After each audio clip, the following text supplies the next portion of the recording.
इस वीडियो को देखने के बाद आप कम बोलने की ताकत के बारे में जान जाएंगे। तो चलिए शुरू करते हैं। एक बार की बात है, एक गांव में एक युवक रहता था जिसका नाम रामू था। रामू न चाहते हुए भी बहुत बोलता था। उसके बोलने से सभी परेशान रहते थे। एक दिन रामू को पता चला कि जंगल में एक साधु आए हुए हैं। उसने सोचा शायद ये साधु मुझे मेरी चिंताओं से आजादी दिला सकते हैं। तो वह अपनी माता पिता के साथ साधु के पास गया। रामू ने साधु से कहा, महाराज कृपया मुझे यह समझाए कि मैं कैसे कम बोलूं। मेरी बातें लोगों को परेशान कर रही हैं। साधु ने मुस्कुराते हुए कहा, बेटा मैं तुम्हें इसे एक कहानी के माध्यम से समझाता हूँ। मेरे गुरु का एक शिष्य बहुत बोलता था। वह हर समय कुछ न कुछ बोलता रहता था और कभी शांत नहीं होता था। जब वह दान लेने के लिए जाता था तो वह हर घर से एक नई कहानी लेकर आता था और सभी शिष्यों को सुनाता था। वह हर शिष्य की बुराई करता था, चुगली करता था और दूसरों के सामने अच्छा बनने का प्रयास करता था। सिर्फ अपने मुंह से खुद की तारीफ करता था और गुरु के सामने खुद को सबसे बुद्धिमान और अच्छा साबित करने का प्रयास करता था।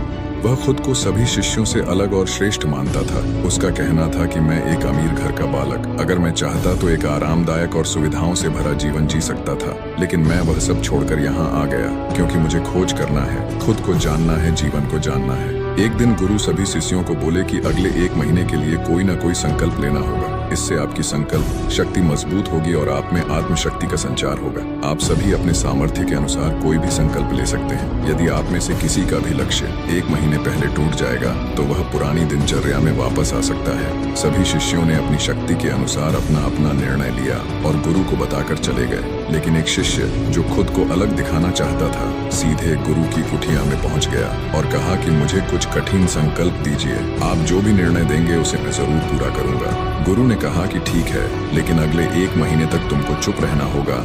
तुम एक शब्द भी नहीं बोलोगे।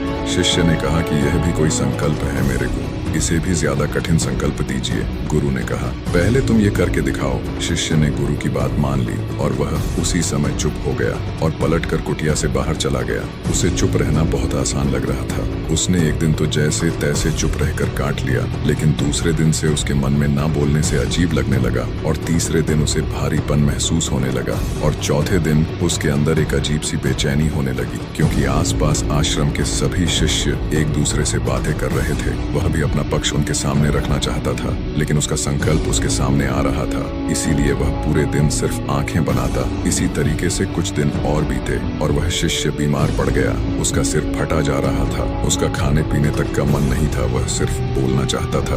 वह अपने गुरु के पास गया और उनके सामने लिखकर कहा कि मैं बोलना चाहता हूँ, मैं अंदर ही अंदर पागल हुए जा रहा हूँ।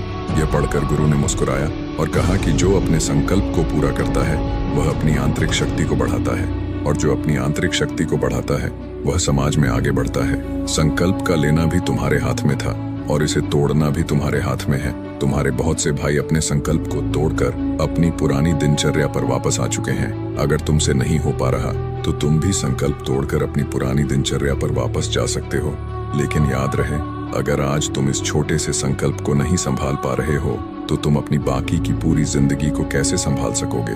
बाकी तुम जानो, फैसला तुम्हारे हाथों में है।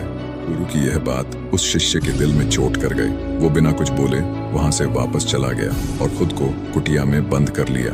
वह केवल अपने जरूरी कामों के लिए ही कुटिया से बाहर निकलता, बाकी सारे समय कुटिया के अंदर ही बैठा रहता। 15 दिन बीत चुके थे और आश्रम के लगभग सभी शिष्यों का संकल्प अब तक टूट चुका था, लेकिन उसका संकल्प अभी भी जारी था। संकल्प लेने के बाद से अब तक उसने एक शब्द भी नहीं बोला। सारा आश्रम हैरान था। 15 दिन बीतने के बाद वह दोबारा अपने गुरु के पास गया और लिखकर बताया कि गुरुदेव, मैं बाहर से तो चुप हूँ, लेकिन मेरे भीतर बहुत सी आवाजें हैं, बहुत सी चीख पुकार और शिकायतें हैं। मैं अंदर ही अंदर बात करता रहता हूँ। मेरा मन तरह तरह के प्रश्न पूछता है। मैं बाहर से जितना शांत हूँ, भीतर से उतना ही शोर शराबे से भरा हुआ हूँ। क्या इस तरह से मेरा संकल्प अभी भी जारी है? गुरु ने कहा, हाँ, तुम्हारा संकल्प अभी भी जारी है, लेकिन जब तक लोगों की ये आवाजें तुम्हारे कानों में आ रही हैं, तब तक तुम्हारा मन बोलता रहेगा, क्योंकि इसे तो आदत है। तुम भले ही बाहर से चुप रहो, लेकिन तुम अंदर ही अंदर बोलते रहोगे। तुम्हें इन बातों से, इन आवाजों से दूर जाना चाहिए। शिष्य गुरु को प्रणाम कर वहां से चला जाता है और सुबह होते ही अपनी कुटिया छोड़कर जंगल की तरफ चला जाता है। कई दिन बीत जाते हैं, संकल्प का समय भी पूरा हो जाता है, लेकिन शिष्य लौटकर नहीं आया। आश्रम में सभी को डर था कि कहीं जंगली जानवर ने उसे खा न लिया हो। इस बीच उसे ढूंढने की बहुत कोशिश की गई, लेकिन वह कहीं नहीं मिला। गुरु ने कहा, हो सकता है कि जानवरों ने उसे अपना शिकार बना लिया हो, लेकिन उसके न लौटने की एक दूसरी वजह भी हो सकती है। शायद उसे वह मिल गया है जिसके लिए वह गया था। फिर शिष्य ने पूछा, गुरुदेव, क्या ज्यादा बोलना इतना हानिकारक होता है? गुरु ने कहा, इंसान के जीवन के बहुत सारे दुखों में से एक दुख यह भी है कि वह कभी चुप नहीं रह सकता, हमेशा कुछ न कुछ बोलता ही रहता है। सिर्फ हमारे बोलने के कारण हमारे आधे से ज्यादा दुख पैदा होते हैं। हमेशा कोई भी चुप नहीं रहना चाहता, हम बस सामने वाले को सुना देना चाहते हैं। जो भी हमारे मन में है सब निकाल कर उसके मन में बैठा देना चाहते हैं। उसे समझा देना चाहते हैं कि देख, तू गलत है और मैं सही।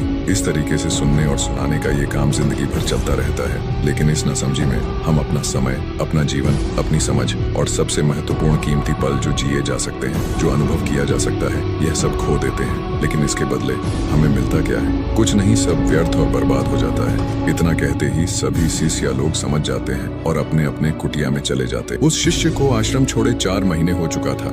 फिर एक दिन वह शिष्य आश्रम आता है। सभी शिष्य उसको देखकर हैरान थे, क्योंकि उसके अंदर एक गजब का बदलाव महसूस किया जा सकता था। उसके चेहरे पर एक गजब का ठहराव और आंखों में शांति थी। आश्रम में आते ही सभी शिष्यों ने उसे चारों तरफ से घेर लिया और बातें करने लग गए। वह भी उन सब से बातें करने लगा। उससे बात करने वाले सभी ने यहाँ अनुभव किया कि अब वह पहले जैसा बहुत बोलने और चुगली करने वाला नहीं रहा। उसके मुंह से एक एक शब्द बहुत ही सुलझे हुए और मधुरता के साथ निकल रहे थे।